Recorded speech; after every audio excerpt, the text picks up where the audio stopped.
নমস্কার বন্ধুরা, আমি দিদির 25 বছরের বিবাহবার্ষিকীর সেকেন্ড পার্টটা নিয়ে তোমাদের সামনে চলে এসেছি। এই যে আমরা সবাই খেতে বসে পড়েছি। অনেকের খাওয়া আগেই হয়ে গেছিলো, আমরা খেতে বসে পড়েছিলাম। এই যে প্রথমেই পাতা পড়ে গেছে, তারপর চলে এসেছে স্যালাড আর টমেটো সস আর ভেজিটেবলস চপ। তার আগে জল দিয়ে গেছিলো, বলতে ভুলে গেছিলাম। এই যে আমরা খেয়ে নিচ্ছি, আমি, দাদা, মা আর বৌদি আর অলিভিয়া একসাথে বসেছিলাম খেতে।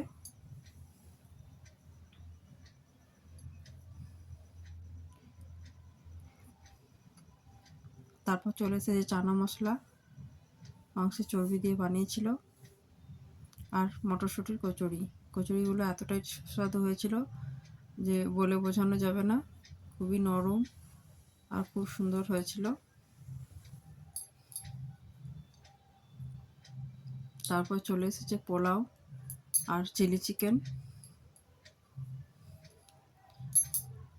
সবকটা রান্নাই খুব সুন্দর হয়েছিল।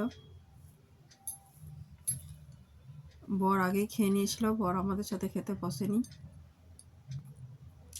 যারা ইউটিউব থেকে দেখছো তারা চ্যানেলটাকে সাবস্ক্রাইব করে দিও, যারা ফেসবুক থেকে দেখছো তারা পেজটাকে ফলো করে দিও। তারপর চলে এসেছিলো ভাত, সাদা ভাত, ডাল আর আলু পোস্ত। এই যে ডাল ভাত আলু পোস্ত খেয়ে নিয়েছি। এরপর চলে এসেছে খাসির মাংস।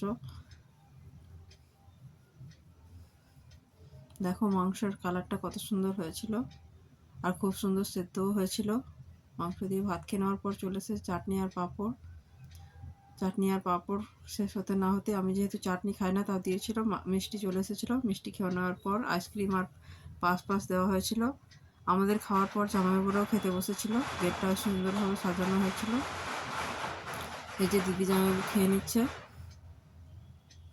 ভিডিওটা ভালো লাগলে অবশ্যই লাইক কমেন্ট শেয়ার করে দেবো। ভিডিওটা এখানে শেষ করছি। সবাই খুব ভালো